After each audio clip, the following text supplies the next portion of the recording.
सीधे रुख करते हैं लखनऊ। सीएम योगी आदित्यनाथ क्या कुछ कह रहे हैं, आपको वो सुनवाते हैं। प्रदेश के मुख्य सचिव श्री मनोज कुमार सिंह जी, पुलिस महानिदेशक श्री प्रशांत कुमार जी, प्रमुख सचिव गृह श्री संजय प्रसाद जी, प्रमुख सचिव आयुष श्री रंजन कुमार जी, अपर पुलिस महानिदेशक तकनीकी सेवा श्री नवीन अरोड़ा जी, आज के इस समारोह में उपस्थित शासन से जुड़े हुए सभी हमारे वरिष्ठ अधिकारीगण और जिन्हें अपने नए जीवन के लिए आज नियुक्ति पत्र प्राप्त हो रहा है, ऐसे आयुष, आयुर्वेद, होम्योपैथ और अन्य विधाओं के जो यहाँ पर आज professor, associate professor, assistant professor, चिकित्सा अधिकारियों और एफएसएल लैब्स के टेक्निकल स्टाफ को जो नियुक्ति पत्र वितरित हो रहा है, उसके लिए उपस्थित सभी हमारे सफलतम अभ्यर्थीगण, उनके परिवार के सभी अभिभावकगण, उपस्थित बहनों और भाइयों, मैं सबसे पहले आप सबको इस नियुक्ति पत्र वितरण समारोह के अवसर पर हृदय से बधाई देता हूं। यह नियुक्ति पत्र वितरण का समारोह ही अपने आप में शासन की मंशा को, शासन के द्वारा अपनाई गई शुचिता और पारदर्शिता का एक उदाहरण है। आदरणीय प्रधानमंत्री जी की प्रेरणा से पिछले 8 वर्ष में सरकार ने लगभग 8.5 लाख सरकारी नौकरी प्रदेश के युवाओं को प्रदेश के अंदर दी। अगर ये 8.5 लाख नियुक्तियां प्रदेश के अंदर शुचितापूर्ण तरीके से नहीं होती तो ये सभी मामले न्यायालय के अधीन गए होते और एक भी नियुक्ति की प्रक्रिया पूरी नहीं हो पाती। आज यहां पर हम लोगों ने आयुर्वेद से, होम्योपैथ से जुड़े हुए और आयुष के अन्य विधाओं से जुड़े हुए नियुक्ति पत्र, जिसमें 163 आयुर्वेद के चिकित्साधिकारियों के, 3 इसमें एसोसिएट प्रोफेसर, 19 प्रोफेसर और होम्योपैथ के 3 असिस्टेंट प्रोफेसर, इनको नियुक्ति पत्र एक और हम वितरित कर रहे हैं और 296 एफएसएल लैब के जो टेक्निकल स्टाफ है, इन सबको यह नियुक्ति पत्र वितरण का यह कार्यक्रम आज यहाँ पे संपन्न हुआ है। मैं सबसे पहले इन सभी कार्यों के लिए उत्तर प्रदेश लोक सेवा आयोग और उत्तर प्रदेश अधीनस्थ सेवा चयन आयोग को, इन सभी नियुक्ति की प्रक्रिया को ईमानदारी के साथ शासन की मंशा के अनुरूप संपन्न करने के लिए हृदय से धन्यवाद देता हूं और आप सबको बधाई देता हूं।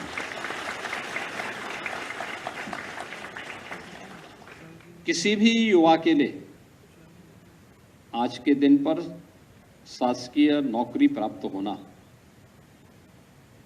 उसकी मंशा के अनुरूप नौकरी प्राप्त होना या उसके सपने को एक नई उड़ान देना जैसा है।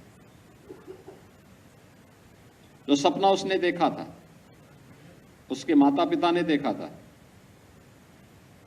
उसके अभिभावकों ने, मित्रों ने देखा था, वह सपना साकार हो रहा है, तो स्वाभाविक रूप से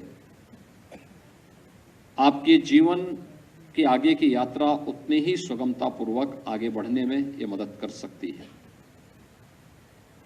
याद करिए, आज से 8 वर्ष पहले यही आयोग, चाहे वह उत्तर प्रदेश लोक सेवा आयोग रहा हो,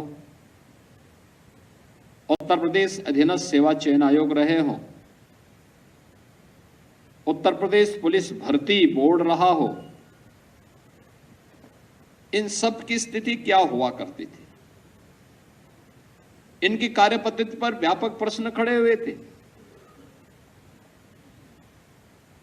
हाई कोर्ट से लेकर सुप्रीम कोर्ट तक इन सभी में अनेक याचिकाएं लंबित पड़ी हुई थी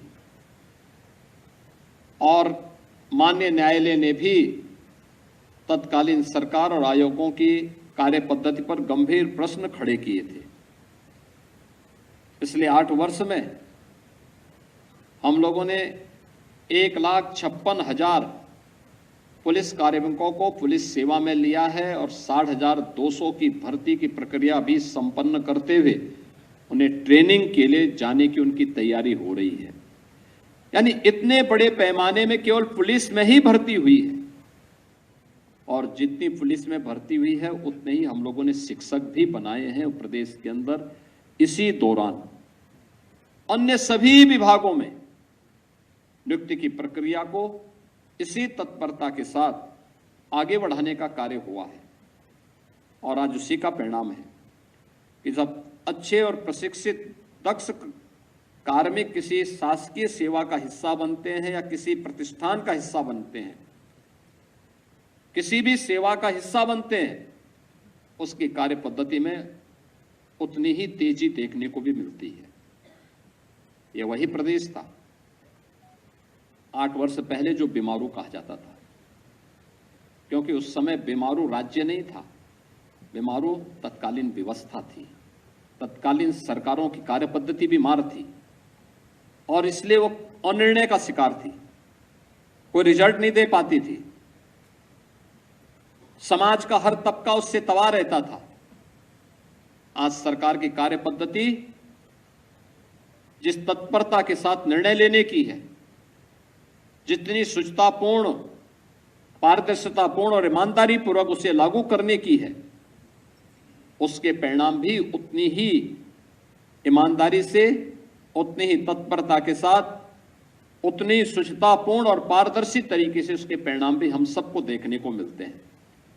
और यही परिणाम आज नए भारत के इस नए उत्तर प्रदेश का निर्माण कर रही है।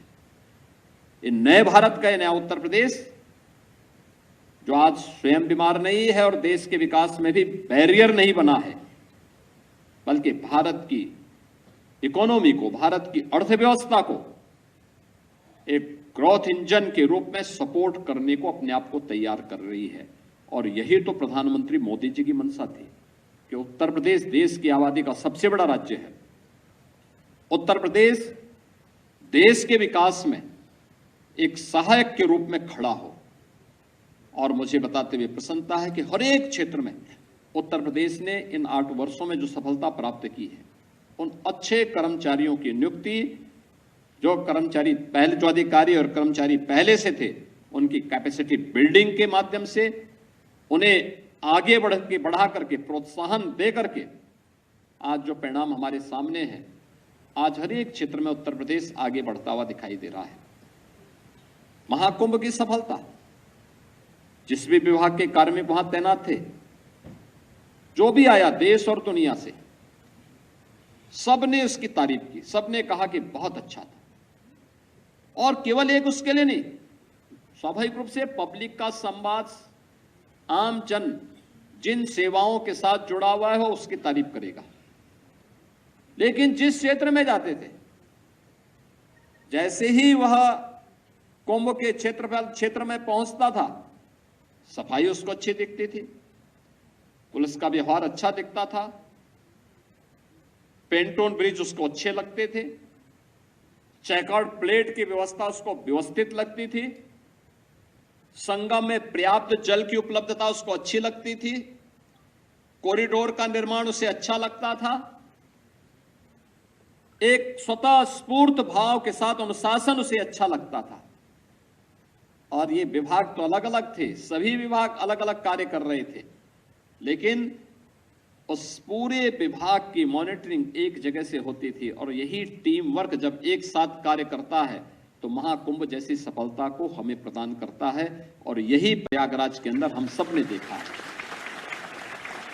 यही हम अपने दैनिक जीवन में भी देखते हैं। हमारे दैनिक जीवन में भी यही सब कुछ हमें देखने को मिलता है। कुंभ प्रयागराज में हो रहा था, लेकिन कुंभ में क्या गतिविधियां हो रही थी, कैसे कैसे वहां कार्य हो रहे हैं, उसकी निगरानी हम यहीं से बैठ करके भी कर रहे थे, क्योंकि आज टेक्नोलॉजी इतनी आगे बढ़ चुकी है। अब हर एक गतिविधि को आप अवलोकन कर सकते हैं।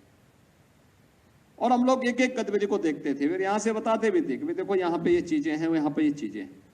हमें अपनी विभागीय कार्य पद्धति को भी आगे बढ़ाने में इस प्रकार के टेक्नोलॉजी का उपयोग करके उसको एक सहायक के रूप में उपयोग किया कर सकते हैं और उसको और अच्छा बना सकते हैं। मैं आज आपसे केवल एक बात यही कहना चाहूंगा, जो ये आज नियुक्ति पत्र आपको प्राप्त हो रहा है आयुष विभाग से, आयुर्वेद होम्योपैथ के साथ साथ एफएसएल लैब्स के, ये दोनों विभाग बहुत महत्वपूर्ण विभाग हैं। आयुष जिसमें आयुर्वेद है, योग है, नेचुरोपैथी है, यूनानी है, सिद्धा है, इन सभी को मिलाकर के प्रधानमंत्री मोदी जी के आने के बाद देश के अंदर उन्होंने एक नया मंत्रालय ही इसके लिए गठित किया। ट्रेडिशन मेडिसिन की उन्होंने एक नई पद्धति को ही आगे करके उसको प्रोत्साहित किया, उसके लिए अच्छे इंस्टीट्यूट बनाए। आज उसके परिणाम हमें देखने को मिल रहे हैं।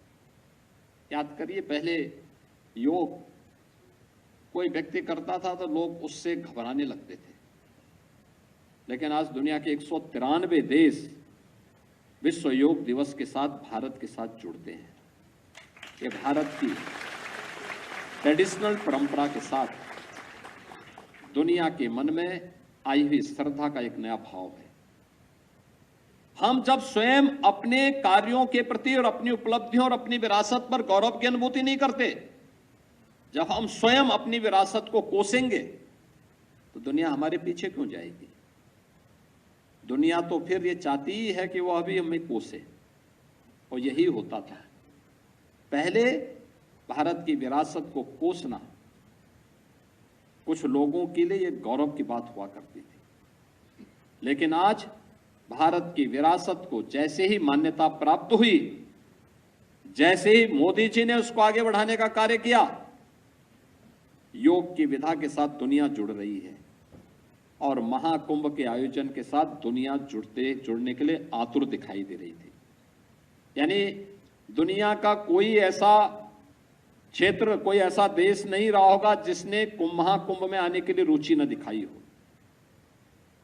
45 दिनों के इस आयोजन के दौरान हम देख रहे थे कि दुनिया के अंदर एक ही न्यूज थी और वो प्राइम न्यूज थी महाकुंभ। महाकुंभ प्रयागराज, महाकुंभ तो यूपी के एक छोटे से शहर प्रयागराज में हो रही थी, लेकिन दुनिया के अंदर सबसे ज्यादा अगर किसी ने एक आयोजन के बारे में जानकारी लेने का प्रयास किया तो वह सनातन धर्म से जुड़े हुए इस सबसे बड़े आध्यात्मिक और सांस्कृतिक आयोजन को।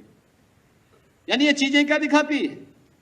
ये दिखाती है कि जब हम अपनी विरासत के प्रति गौरव की अनुभूति करके उसके प्रति थोड़ा भी रुचि लेते हैं तो दुनिया उसके प्रति टूट पड़ती है, आह पड़ती है, और यही स्थिति आयुष के साथ भी जुड़ती है। आयुर्वेदिक पद्धति ये भारत की प्राचीन ऋषि मुनियों के व्यापक अनुभव पर आधारित वह पद्धति है जो हमें केवल रोग के उपचार के लिए नहीं, बल्कि जीवन को एक संतुलित रूप से सुरक्षित रखने और हमारे आयु को बढ़ाने में सहायक हो सकती है। हम एक संतुलित दिनचर्या के माध्यम से अपनी काया को आरोग्यता कैसे प्रदान कर सकते हैं, वह आयुर्वेद उसका एक महत्वपूर्ण माध्यम है। आयुष पद्धति उसके एक महत्वपूर्ण माध्यम बन सकती है और हम उसका पालन करें। इसके लिए सामान्य रूप से सरकार ने अलग अलग जनपदों में अनेक कार्यक्रम प्रारंभ किए हैं और हमें बताते हुए प्रसन्नता है कि उत्तर प्रदेश में तो आज के दिन पर हम लोगों ने सरकार आने के बाद एक आयुष विश्वविद्यालय की स्थापना का कार्य हमारा पूरा हो चुका है। वर्तमान में 2114 आयुर्वेद, 254 यूनानी, 1585 होम्योपैथिक चिकित्सालयों का संचालन भी आज उत्तर प्रदेश के अंदर हो रहा है। और लखनऊ पीलीभीत में यहाँ पर हम लोग आयुष की यहाँ पे निर्माणशाला का निर्माण, यहाँ पे उनके निर्माणशालाओं के भी निर्माण की कार्रवाई की अंतिम चरणों में वहाँ पे चल रही है। 15 जनपदों में 50 शैय्या के इंटीग्रेटेड आयुष हॉस्पिटल्स की स्थापना और उसका संचालन प्रारंभ हो चुका है। 3 जनपदों में इसके निर्माण का कार्य प्रगति पर है और मैं विश्वास है कि बहुत शीघ्र हम इससे आगे बढ़ा पाएंगे। 1034 आयुष्मान आरोग्य मंदिरों की स्थापना पहले से हो चुकी थी जो संचालित हैं, और इसके साथ ही 225 आयुष चिकित्सालयों में योग एंड वेलनेस सेंटर को भी प्रारंभ किया गया है। 395 राजकीय आयुष चिकित्सालयों का निर्माण का कार्य या प्रगति पर है। 551 आयुष, जिसमें आयुर्वेद, यूनानी और होम्योपैथिक चिकित्सालयों को उसके उच्चीकरण की कार्रवाई को भी आगे बढ़ाने का काम हो रहा है। यानी आयुष के क्षेत्र में जो एक कार्य है, आपके पास भी बहुत सारी चीजें देखने को आपको मिलेंगी। याद रखना, हम केवल आयुर्वेद की टैबलेट पे ही विश्वास न करें। बहुत सारी ऐसी पद्धतियां, देसी पद्धतियां होंगी, उसके बारे में भी हमें जानकारी जुटानी चाहिए। तो ये जानकारी मिलेगी आपको पुराने वैद्यों के साथ मिलकर के, गांवों में जो बुजुर्ग हैं उनके साथ मिलकर के,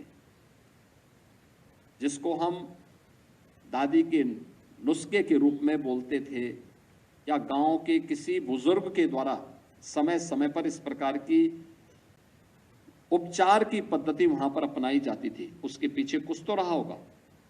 टैबलेट उसका एक रिफाइंड रूप है, लेकिन हमें उसके बारे में भी जानकारी लेकर के और उस ज्ञान को सुरक्षित करना होगा, देखना होगा कैसे ये चीजें आगे बढ़ सकती हैं। और ये बहुत सारे हमारे दैनिक जीवन में बहुत सारी ऐसी चीजें देखने को मिलती है। आप सामान्य रूप से भी देख सकते हैं। मैं एक बात देखता हूं, सामान्य रूप से आप देखते होंगे कि अगर आप किसी गाय को शहर की कोई ऐसी चीजें खिलाएंगे जो चीजें बहुत अच्छी स्वादिष्ट न हो, कोई इस प्रकार की चीजें हो जिसमें सड़ा गला सामान हो या कोई ऐसा खराब सामान हो, खा तो लेगी भूखे, लेकिन उसके दूध पे भी उसी प्रकार की महक आपको देखने को मिलेगी। आप मार्केट का चौकर जो बहुत क्वालिटी का न हो खिलाएंगे, उसके दूध पे इसका असर पड़ेगा। लेकिन अगर उसी गाय को आप अच्छा चारा दे रहे हैं, अच्छा घास दे रहे हैं, अच्छा जो है उसको चौकर मिल रहा है, क्वालिटी का है, आप देखेंगे उसके दूध पर भी उसका असर वहां पे देखने को मिलता है। ये तो आप अपने दैनिक जीवन में भी इसको कभी महसूस कर सकते हैं। आप कैसे अनुभव कर सकते हैं कि जिस खेत में या जिस खेती में फर्टिलाइजर और पेस्टिसाइड को बड़े पैमाने पर डाला जा रहा है, उससे प्राप्त होने वाला अन्न व्यक्ति को बहुत आरोग्य रख पाएगा, ये अपने आप में बहुत बड़ा प्रश्न खड़ा करता है। हमें इसके बारे में लोगों को जागरूक करना होगा। क्या प्राकृतिक खेती इसके विकल्प को प्रस्तुत करके लोगों की बचत का माध्यम बन सकता है? और इसको भी आज इस भारत सरकार ने नेचुरल फार्मिंग मिशन के माध्यम से आगे बढ़ाने का काम किया है, और हम लोग उसमें तेजी के साथ उत्तर प्रदेश के अंदर 1 लाख हेक्टेयर लैंड को इसके साथ जोड़ रहे हैं। हमें बीमारी के उपचार के साथ साथ उससे ज्यादा उसके बचाव पर भी लोगों को बताना पड़ेगा। शुद्ध पेयजल के लिए लोगों को बताना पड़ेगा, जल संरक्षण के बारे में लोगों को बताना पड़ेगा, जीवन पद्धति के बारे में लोगों को इसके बारे में अवगत कराना पड़ेगा। और अपनी दिनचर्या को व्यवस्थित रखने के लिए योग एंड वेलनेस सेंटर, योग की विधा कोई अलग से विधा नहीं, एक नियमित और संयमित दिनचर्या व्यक्ति की अपने आप में एक योगिक दिनचर्या है। समय पे जगना, समय पे सोना, समय पे आहार लेना, वह बीमारी की बहुत बड़ी समस्या का समाधान स्वतः ही करता है। और आप योग में भी देखते होंगे कि पहले 2 नियम तो यम और नियम ही है। ये यम और नियम यानी एक व्यवस्थित दिनचर्या का ही एक हिस्सा है, कोई अलग नहीं है। और उस व्यवस्थित दिनचर्या के साथ अपने आप को जोड़ने की पद्धति, ये आयुष की जितनी भी पद्धतियां हैं वे सभी हम सबको उसके लिए प्रेरित करती है। हम लोग अपने अपने स्तर पर इस कार्यक्रम को आगे बढ़ा सकते हैं। और इसीलिए मैं आयुष से जुड़े हुए आप सभी लोगों को, जो प्रोफेसर के रूप में, एसोसिएट प्रोफेसर, असिस्टेंट प्रोफेसर या फिर एक चिकित्साधिकारी के रूप में जिन्हें आज यहां नियुक्ति पत्र प्राप्त हुआ है, उन सबसे कहूंगा कि नियुक्ति पत्र प्राप्त होने के पहले अक्सर हम देखते हैं कि लोग बहुत बार आते हैं, कहते हैं साहब नियुक्ति पत्र एक बार मिल जाए, और नियुक्ति पत्र मिलने के बाद वे लोग ये मानते हैं साहब ये तो मेरा अधिकार था, अब ड्यूटी ना करना मेरा दूसरा अधिकार हो गया है। तो ये ना होने पाए। याद रखना, जैसा करेंगे वैसे फल पाएंगे। हमें अपने देश के लिए काम करना है, और देश की सेवा नारों से नहीं होती है, भाषणों से नहीं होती है, ईमानदारी के साथ अपने कर्तव्यों का निर्वहन करने से होती है। और कर्तव्य जिस क्षेत्र में आप काम कर रहे हैं, जिस क्षेत्र में आप काम कर रहे हैं, वहां पे अपने कर्तव्यों का ईमानदारी पूर्वक निर्वहन कर लीजिए। कल के लिए मत छोड़िए कोई भी काम। कल के लिए कोई भी कार्य छोड़ने का मतलब हम अपने कर्तव्यों का ईमानदारी पूर्वक निर्वहन नहीं कर रहे हैं। जो कल करना है उसको आज ही निपटा डालो। अगर आप इस तत्परता के साथ निर्णय लेंगे तो जनता भी आपकी कार्य पद्धति को खुशी खुशी स्वीकार करेगी, और जिस क्षेत्र में आप काम करेंगे उसमें सफलता की नई ऊंचाइयों को आप छूने का काम करेंगे। आज आयुष के क्षेत्र में बहुत संभावनाएं हैं, और मैं बार बार कहता हूं, ये हेल्थ एंड वेलनेस सेंटर जो बनाए जा रहे हैं, जो प्रधानमंत्री जी की एक परिकल्पना है, हर गांव को आरोग्यता के लक्ष्य को प्राप्त करने के लिए हेल्थ एंड वेलनेस सेंटर, हमारे आयुष के सेंटर, आयुर्वेद हॉस्पिटल, और जो हमारे अन्य आयुष के जो कॉलेजेज हैं, यूनिवर्सिटीज हैं, ये संस्थान अपने आप में हेल्थ टूरिज्म के नए अड्डे बन सकते हैं। याद रखना, उत्तर प्रदेश में इसके लिए व्यापक संभावना है। इतना पर्याप्त जल संसाधन, इससे अच्छी उर्वरा भूमि दुनिया के अंदर कहीं नहीं मिलने वाली है। और आयुष के लिए यह शुद्ध वातावरण सबसे अनुकूल वातावरण माना जाता है। आप इसके साथ थोड़ा भी जोड़ करके प्रयास करेंगे तो हेल्थ टूरिज्म का, जैसे हमने यूपी को स्पिरिचुअल टूरिज्म में आज दुनिया में नंबर 1 स्थान पर ला करके खड़ा कर दिया है। ये पहले भी संभावना थी, ऐसा नहीं कि पहले संभावना न रही, लेकिन पहले रुचि नहीं थी, इसलिए सरकारों में रुचि का अभाव था। वे अपनी विरासत पर नहीं, वे आक्रांताओं के नकारात्मक भाव को महिमामंडित करते थे। और वर्तमान में सरकारें, डबल इंजन की सरकार, विरासत का सम्मान करते हुए उस पर गौरव की अनुभूति करके उन्हें अच्छे अच्छे कॉरिडोर के माध्यम से जोड़ करके, सुविधाओं के साथ जोड़ करके जो कार्य कर रही है, परिणाम है स्पिरिचुअल टूरिज्म में उत्तर प्रदेश नंबर 1 हुआ। और इस आस्था का सम्मान करके हम लोगों ने लाखों लोगों के लिए आजीविका के नए रास्ते भी खोल दिए हैं।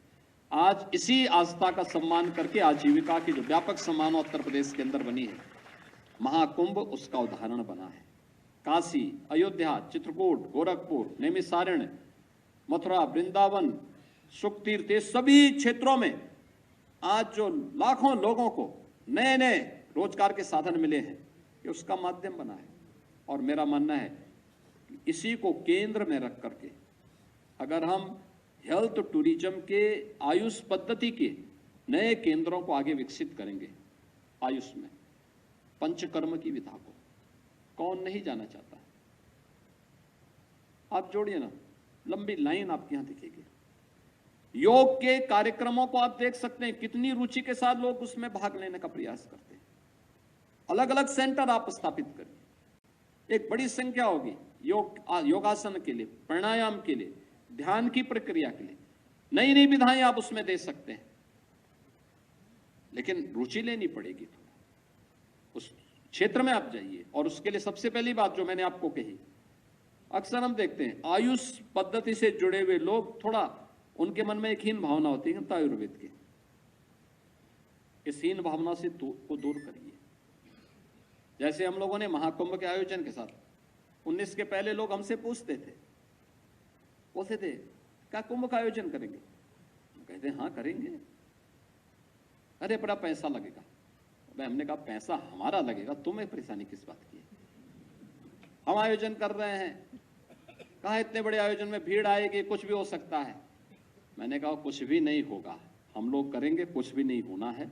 हम ये मान करके चलते हैं, हम अच्छा नियत से काम करेंगे, परिणाम हमारे पक्ष में आएगा। और आपने देखा होगा 19 प्रयागराज कुंभ ने और महाकुंभ प्रयागराज 25 ने उत्तर प्रदेश को एक नई पहचान दिलाई है। ऐसे ही रिस्क तो लेना पड़ेगा जीवन में। लोग आपके बारे में बहुत सारी, लेकिन ये तब हुआ जब हमने अपनी विरासत के प्रति सम्मान का भाव रखा। ऐसे ही आयुर्वेद के प्रति, योग के प्रति, नेचुरोपैथी के प्रति या इन ट्रेडिशनल मेडिसिन के प्रति आपके मन में जितना श्रद्धा का भाव होगा, जितना आप उसको श्रद्धा भाव के साथ आगे बढ़ाने का प्रयास करेंगे, उसकी नई नई विधाओं में आप टूरिज्म के नए सेक्टर का विस्तार देने में सफल हो सकते हैं। हर जनपद में, हर विकासखंड स्तर पर अगर आप इस दिशा में कार्य करेंगे तो नए रोजगार के सृजन में ये मदद कर सकता है। वैसे ही मदद कर सकता है जैसे आज वन डिस्ट्रिक्ट वन प्रोडक्ट के माध्यम से हम लोग प्रदेश के अंदर अलग अलग जनपद में ढेर सारे रोजगार के साथ साथ एक्सपोर्ट के एक नए हब के रूप में स्थापित करने में हमें मदद मिली है। दूसरा पक्ष है जो आज यहां पे एफएसएल लैब्स के लिए टेक्निकल स्टाफ को भी नियुक्ति पत्र वितरित किया गया है, जिसमें 96 कनिष्ठ प्रयोगशाला सहायकों को नियुक्ति पत्र वितरित किया गया है। 1 जुलाई 2024 को पूरे देश के अंदर 3 नए कानून लागू किए गए हैं और 3 नए कानून में जो सबसे बड़ी भूमिका होने जा रही है वह इन एफएसएल लैब्स की होने जा रही है। और इसी को ध्यान में रख करके हम लोगों ने तय किया था। यानी उत्तर प्रदेश में पहले केवल 4 एफएसएल लैब्स थी, हमने 8 और बनाई, अब 12 हैं। अब 12 के बाद 6 वर्तमान में निर्माणाधीन है, कुछ अन्य कोई निर्माण की प्रक्रिया के साथ हम जोड़ रहे हैं। हमारा प्रयास है कि हर रेंज स्तर पर, यानी जो वर्तमान में उत्तर प्रदेश का कमिश्नरी का ढांचा है, इनमें तो एफएसएल लैब हो ही, लेकिन साथ साथ इन सब को जोड़ने के लिए हम लोगों ने प्रदेश के अंदर एक Uttar Pradesh state forensic institute की भी स्थापना की है और एक बहुत अच्छा काम शुरू हुआ है। अच्छी दिशा में कार्य करना सुशासन की पहली शर्त है कि हमारे यहां कानून का राज हो, सुरक्षा का एक बेहतर वातावरण हो और कानून का राज स्थापित करने के लिए आवश्यक है किसी भी पीड़ित को समय से न्याय मिले, किसी भी अपराधी को समय पे हम साक्ष्यों के आधार पर कटघरे में खड़ा करें, किसी निर्दोष के खिलाफ कार्रवाई न हो बल्कि किसी दोषी को हम साक्ष्य के आधार पर सजा करा सकें। और इसमें जो सबसे बड़ी भूमिका होने जा रही है वह एफएसएल लैब्स की होने जा रही है।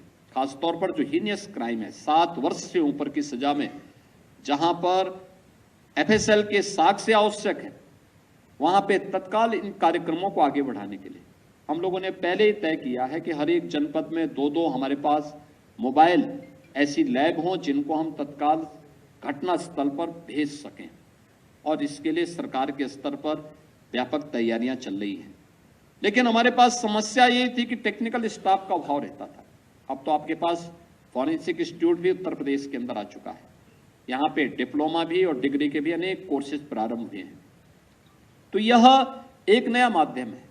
दूसरा, इनकी कैपेसिटी बिल्डिंग के लिए भी अनेक कार्यक्रम किए जा रहे हैं और मैं चाहूंगा कि इस दिशा में और तेजी के साथ हम इसको आगे बढ़ाएं, क्योंकि जो भी अगले 10 वर्ष तक जो भी कार्मिक यहाँ से आएंगे निकलेंगे, जो भी यहाँ से इस हमारे स्टेट फॉरेंसिक इंस्टीट्यूट से जो भी छात्र यहाँ से निकलेंगे उनके लिए नौकरी की देश में और दुनिया में नौकरी की कमी नहीं रहेगी। किसी भी फील्ड में उनके लिए नौकरी की कमी नहीं रहने वाली है। उन्हें अपने आप को अभी से तैयार करना होगा, इंस्टीट्यूट को अच्छा करना होगा, एफएसएल लैब्स को तेजी के साथ आगे बढ़ाना पड़ेगा। हमें मोबाइल फॉरेंसिक लैब को भी उसको विस्तार देना पड़ेगा, जिससे प्रधानमंत्री जी की मंशा के अनुरूप 3 नए कानून को हम प्रभावी ढंग से आगे बढ़ा सकें। और इसके लिए जो 93 आज यहाँ पर इन सभी जो लैब टेक्नीशियंस हैं इनको नियुक्ति पत्र भी वितरित किया जा रहा है। उनसे भी मैं यही कहूँगा कि पूरी तत्परता के साथ जांच के अनावश्यक पेंडिंग्स न हो। लंबे समय तक हम लोग देखते थे, पहले सरकार का कोई विजन ही नहीं था। 5-5, 7-7 साल हो रहे हैं बस केवल इस भाव में कि वो जांच आ रही है, वहां से लैब ने अभी तक रिपोर्ट नहीं दी है, वेटिंग बहुत ज्यादा लंबा पड़ा हुआ था। सरकार के लिए अन्य कार्यों के लिए पैसा खर्च करने के लिए था, फालतू के राजनीतिक कार्यों में जिसका आम जनता से कोई लेना देना नहीं, उसके लिए पैसे खर्च होते थे। लेकिन जिसमें जनता को न्याय मिल सके, उसको सुविधा मिल सके, उसके लिए उनके पास पैसा नहीं था। और परिणाम यही था कि प्रदेश में कोई भी अच्छी एफएसएल लैब हो सके, उत्तर प्रदेश के जांच के नमूने कहीं बाहर न जाएं, बल्कि उत्तर प्रदेश के अंदर ही वो सुविधा मिले और एक समय सीमा के अंदर ये सभी सुविधाएं यहाँ के नागरिकों को प्राप्त हो सके, जिससे उसे समयबद्ध तरीके से न्याय मिल सके। इसके लिए जो प्रयास होना चाहिए था उसका अभाव था। परिणाम हम सबके सामने देखने को मिलता था कि प्रदेश अराजकता की एक नई बाढ़ में बहता हुआ अपने स्वयं के अस्तित्व को खो रहा था। उत्तर प्रदेश की छवि खराब हो रही थी। उत्तर प्रदेश के सामने पहचान का संकट खड़ा हो गया। मैं देख रहा था जब आजमगढ़ का एक नौजवान यहाँ पे एक टेक्निकल असिस्टेंट के रूप में उनका चयन हुआ। ये वही आजमगढ़ है जहां के नाम पे लोग पहले होटल में कमरे नहीं देते थे, धर्मशालाओं में तो कतई नहीं जगह देते थे। और आज एफएसएल लैब के लिए टेक्निकल स्टाफ में आजमगढ़ के नौजवान का चयन हो रहा है। आज आजमगढ़ में महाराज सुहेलदेव के नाम पर विश्वविद्यालय बन रहा है, विश्वविद्यालय संचालित कर चुके हैं। आज वहां एयरपोर्ट बन चुका है। आज वहां पर चारों ओर से बेहतर कनेक्टिविटी हुई है। यानी पहली सरकार आपके सामने पहचान का संकट खड़ा करती थी, आज की सरकार आपको एक नई पहचान के साथ वैश्विक पटल पर स्थापित कर रही है। जीवन के अनेक क्षेत्रों में आपको आगे बढ़ने के लिए प्रेरित कर रही है। और इस अवसर पर मैं आप सबसे कहूंगा कि जितनी ईमानदारी के साथ सरकार ने अपने कार्यक्रम को आगे बढ़ाया है, आप में से एक भी व्यक्ति ने किसी से सिफारिश नहीं की होगी। आप में से किसी भी व्यक्ति ने कोई ऐसी आपसे किसी ने कोई अपेक्षा नहीं की होगी। आपने अपना इंटरव्यू दिया होगा, अपना रिटर्न दिया होगा और अपने कार्य पद्धति के साथ आप आगे बढ़े होंगे। एक समयबद्ध तरीके से आपको हो सकता है कि वेरिफिकेशन की प्रक्रिया को पूरा करने में कुछ समय लगा हो, लेकिन अंततः आपके सामने ये परिणाम भी आया और आज आपको नियुक्ति पत्र प्राप्त हो रहा है। शासन भी आपसे यही अपेक्षा रखता है। अपेक्षा शासन की यही है कि यही शुचिता, यही पारदर्शिता, यही ईमानदारी और यही तत्परता आपकी कार्य पद्धति का हिस्सा भी बने। और याद रखना, यही जीवन के गुण आपको आगे बढ़ाने में मदद करेंगे। आप सबसे इस अपेक्षा के साथ मैं एक बार फिर से आज नियुक्ति पत्र वितरण के इस कार्यक्रम के अवसर पर, जो आज आप सभी को हमने अलग अलग क्षेत्र में, आयुष के क्षेत्र में और यहाँ पे उत्तर प्रदेश पुलिस की कार्य पद्धति को और अच्छा बनाए रखने के लिए जो टेक्निकल स्टाफ आज प्राप्त हुए हैं एफएसएल लैब्स के लिए, इन सबको नियुक्ति पत्र वितरित करते मुझे प्रसन्नता हो रही है। आप सबके अभिभावकों को, आपके माता पिता को, आपको मैं बधाई देते हुए अपनी शुभकामनाएं देता हूं, मंगल में शुभकामनाएं देता हूं। विश्वास करता हूं कि उत्तर प्रदेश सरकार का हिस्सा बनने के बाद आप उत्तर प्रदेश के विकास में अपना योगदान दे करके उत्तर प्रदेश को देश की अग्रणी अर्थव्यवस्था बनाने में अपना योगदान देंगे। आप सबके प्रति मेरी मंगल में शुभकामनाएं। धन्यवाद। जय हिंद। बहुत बहुत धन्यवाद माननीय मुख्यमंत्री महोदय, आपके आत्मीय आशीर्वचन।